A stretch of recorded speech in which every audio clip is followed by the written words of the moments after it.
పిల్లల్ని కాపాడడం కోసం అని చెప్పి బాగి, అమర్, రాథోడ్, కొంతమంది పోలీసులు వీళ్ళంతా కూడా నాగులగుట్ట వైపు వెళ్తూ ఉంటారు.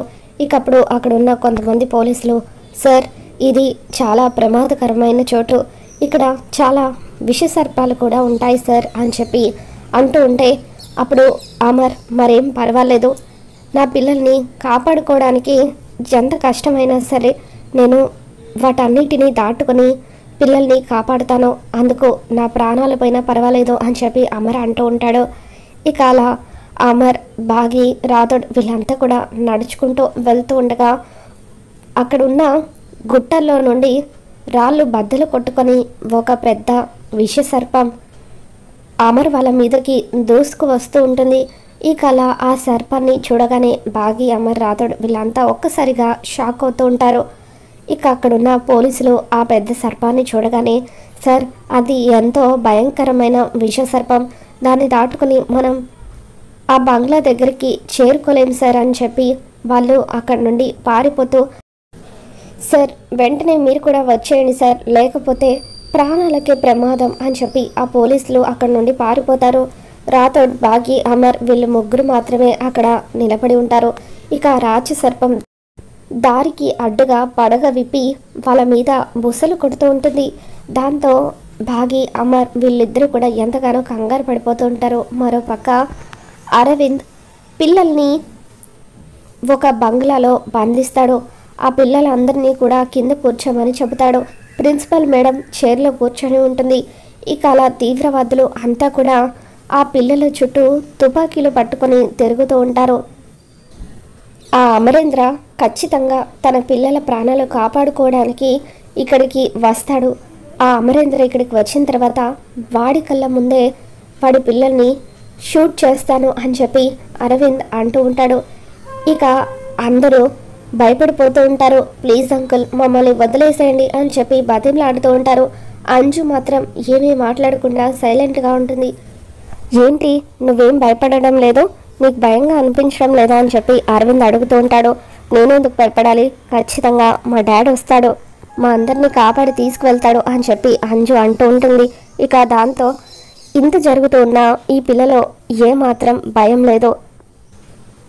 అమరేంద్రకు తన చిన్న కూతురు అంజలి అంటే చాలా ఇష్టం కదా, అందుకని అందరికంటే ముందు ఆ అమరేంద్ర కళ్ళ ముందు తన చిన్న కూతురు అంజలిని మనం షూట్ చేద్దాం అని చెప్పి అరవింద్ అంటూ ఉంటాడు. ఇక తను షూట్ చేస్తానని చెప్పినా కూడా అంజలి ఏమాత్రం భయపడకుండా అలా ధైర్యంగా చూస్తూ ఉంటుంది. ఏంటి నేను షూట్ చేస్తానని తెలిసినా కూడా అంత ధైర్యంగా ఎలా ఉండగలుగుతున్నావు అని చెప్పి అమ్ము వాళ్ళు అంజుని అడుగుతూ ఉంటారు. నాకెందుకు భయం, నా కోసం డాడ్ ఖచ్చితంగా వస్తారు, నాకు ఆ నమ్మకం ఉంది, మీరు కూడా వాళ్ళ మాటలు ఏం పట్టించుకోకుండా కాసేపు రిలాక్స్ అవ్వండి అని అంజు అంటూ ఉంటుంది. మరో పక్క అరవింద్ అమర్కి ఫోన్ చేస్తాడు. ఏంటి అమరేంద్ర, నీ పిల్లల్ని కాపాడడానికి నువ్వు ఎప్పుడో వస్తావని అనుకున్నాను, కానీ ఇప్పటి వరకు నువ్వు నన్ను చేరుకోలేకపోయావేంటి, నీ పిల్లల్ని షూట్ చేసేనా అని చెప్పి అరవింద్ అంటూ ఉంటే, వద్దరవింద్ నీకు కావాల్సింది నేనే కదా, నేనే వస్తాను, నా పిల్లల్ని ఏం చేయొద్దు, వదిలేసే అని చెప్పి అమర్ అంటూ ఉంటాడు. నీకు కేవలం 1 గంట మాత్రమే టైం ఇస్తున్నాను, గంటలోపు నువ్వు నీ పిల్లల దగ్గరికి వచ్చావా సరే, లేదంటే గంటకొకరి చొప్పున నేను వాళ్ళని షూట్ చేసి పడేస్తాను, వాళ్ళ డెడ్ బాడీస్ని నీకు పార్సల్గా పంపిస్తాను అని చెప్పి అరవింద్ అమర్ని ఫోన్లో బెదిరిస్తూ ఉంటాడు. ఇక దాంతో అమర్, మిస్సమ్మ టైం లేదు, గంటలోపు అక్కడికి రాకపోతే పిల్లల్ని చంపేస్తానని ఆ అరవింద్ బెదిరిస్తున్నాడు అని చెప్పి ఆ విషసర్పంతో పోరాడైనా సరే నా పిల్లల దగ్గరికి చేరుకుంటాను అంటూ అమర్ ఒక అడుగు ముందుకు వేస్తాడు. దాంతో బాగి అమర్ని ఆపుతూ, వద్దండి, అది చాలా భయంకరమైన సర్పంలాగా ఉంది, కావాలంటే నేను వెళ్తాను అని చెప్పి అలా బాగి ముందుకు వెళ్తూ ఉంటే, వద్దు మిస్సమ్మ, నేను వెళ్తాను, నా పిల్లల్ని నేను కాపాడుతాను అని చెప్పి అమర్ అలా అడుగు ముందుకు వేస్తాడు. ఇక అక్కడ అమర్ ఆ సర్పంతో పోరాడుతూ ఉంటాడు. దాంతో బాగి ఎంతగానో భయపడిపోతూ ఉంటుంది. అలా అమర్ ఆ సర్పంతో పోరాడుతూ ఉండగానే చీకటి పడుతుంది. ఇక చీకట్లో బాగి ఎలాగైనా సరే అమర్కి పిల్లలకు ఏమీ కాకూడదని చెప్పి దేవుణ్ణి వేడుకుంటూ ఉంటుంది. ఇక అలా ఆ విషసర్పం అమర్ని ఏం చేస్తుందో ఏంటోనని కంగారు పడిపోయిన బాగి అమర్ని కాపాడడం కోసమని చెప్పి ఆ విషసర్పానికి అడ్డుగా వెళ్తుంది. ఒక్కసారిగా ఆ విషసర్పం బాగిని కాటు వేస్తుంది. ఇక దాంతో బాగి అక్కడున్న అమ్మవారి శూలాన్ని తీసుకొని ఆ విషసర్పాన్ని పొడి చేస్తుంది. ఇక బాగిని ఆ విషసర్పం కాటు వేయడంతో ఒక్కసారిగా కుప్పకూలిపోతుంది. ఏమండి, నాకేం కాదు, పిల్లల ప్రాణాలు ముఖ్యం, దయచేసి పిల్లల్ని కాపాడడానికి వెళ్ళండి అని చెప్పి బాగి అమర్ని అడవిలోకి పంపిస్తూ ఉంటుంది. ఇక దాంతో అమర్ ప్రాణాపాయ స్థితిలో ఉన్న బాగిని విడిచి వెళ్ళలేక పిల్లల్ని కాపాడుకోలేక ఎంతగానో బాధపడుతూ ఉంటాడు.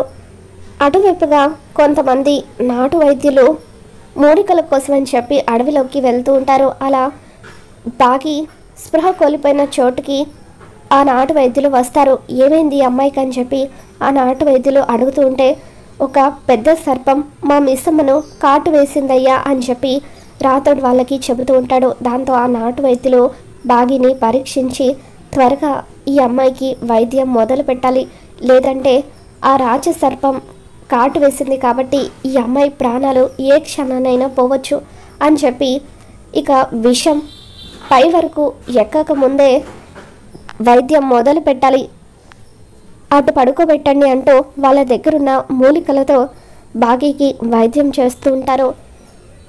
ఇక రాతోడ్ అమర్తో, సార్ అవతల పిల్లలు ప్రమాదంలో ఉన్నారు, మిస్సమ్మ సంగతి నేను చూసుకుంటాను సార్, త్వరగా వెళ్ళి మీరు పిల్లల్ని కాపాడండి అని చెప్పి రాతోడ్ అంటూ ఉంటే, అలాగే రాతోడ్, నేను వెళ్ళి పిల్లల్ని కాపాడి ఇక్కడికి తీసుకుని వస్తాను, మిస్సమ్మని జాగ్రత్తగా చూసుకో అని చెప్పి అమర్ ఒకడే ఒంటరిగా బంగ్లా వైపు వెళ్తూ ఉంటాడు.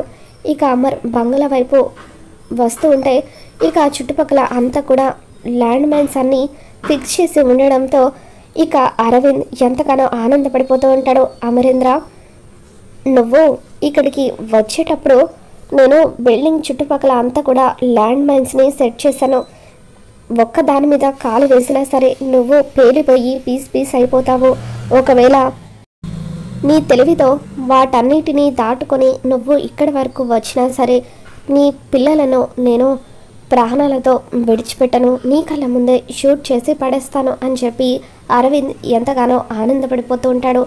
ఇక అమర్ చేతిలో కాగడ పట్టుకొని ఆ చుట్టుపక్కల అంతా కూడా గమనించుకుంటూ ఈ అరవింద్ ల్యాండ్ మైన్స్ ఫిక్స్ చేశాడు అని చెప్పి అలా అమర్ ఆలోచించుకుంటూ అడుగులో అడుగు వేసుకుంటూ అంజు వదిలిన గుర్తుల ఆధారంగా బంగ్లాలోకి ఎంటర్ అవుతాడు.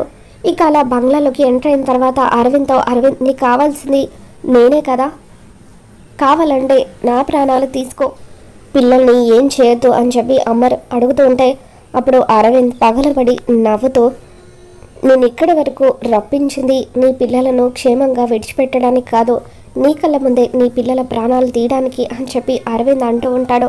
ఇక దాంతో అమర్ తీవ్రవాదులందరి మీద దాడి చేస్తూ ఉంటాడు. నా పిల్లలను నా కళ్ళ ముందే చంపేస్తానంటే నేను చూస్తూ ఊరుకుంటాను అనుకుంటున్నారా అని చెప్పి మీలో ఒక్కరిని కూడా నేను ప్రాణాలతో విడిచిపెట్టను అంటూ ఇక అలా వాళ్ళందరి మీద అమర్ దాడి చేస్తూ ఉంటాడు. రాకీ అనే అతన్ని అమర్ షూట్ చేయబోతూ ఉంటే ఇకప్పుడు అరవింద్ అంజుని పక్కకు లాగి, చూడమరేంద్ర, మా రాకీని విడిచిపెట్టకపోతే నీ కూతురు అంజుని ఇప్పుడు నేను షూట్ చేస్తాను అని చెప్పి అరవింద్ బెదిరిస్తూ ఉంటాడు. ఇకప్పుడు అమర్ పిల్లలందరికీ ఒక్కసారిగా సైగ చేయడంతో అంజు వేసిన ప్లాన్ వల్ల పిల్లలంతా కూడా ఒక్కసారిగా లేచి నిలబడి తమ బ్యాగులతో వాటర్ బాటిల్స్తో ఆ తీవ్రవాదుల మీద దాడి చేస్తూ ఉంటారు. ఇక దాంతో అంతా కూడా గందరగోళంగా ఉంటుంది. అమర్ వేసిన ప్లాన్ వల్ల పిల్లలంతా కూడా ఆ తీవ్రవాదులను చితక్కొడతారు. ఇక దాంతో వాళ్ళంతా కూడా అక్కడి నుంచి తప్పించుకొని పారిపోతారు. అలా అరవింద్ వెళ్తూ ఉంటే అప్పుడు అమర్ అరవింద్ని షూట్ చేస్తాడు. అలా వాళ్ళంతా కూడా అక్కడి నుండి అరవింద్ని తీసుకొని పారిపోగానే అమర్ పిల్లలందరినీ కూడా క్షేమంగా విడిపించి అక్కడి నుండి తీసుకెళ్ళిపోతూ ఉంటాడు. మరి అమర్ని కాపాడి ప్రాణాపాయ స్థితిలో ఉన్న బాగీ పరిస్థితి ఏ విధంగా ఉంటుందో మళ్ళీ మన ఛానల్లో తెలుసుకుందాం.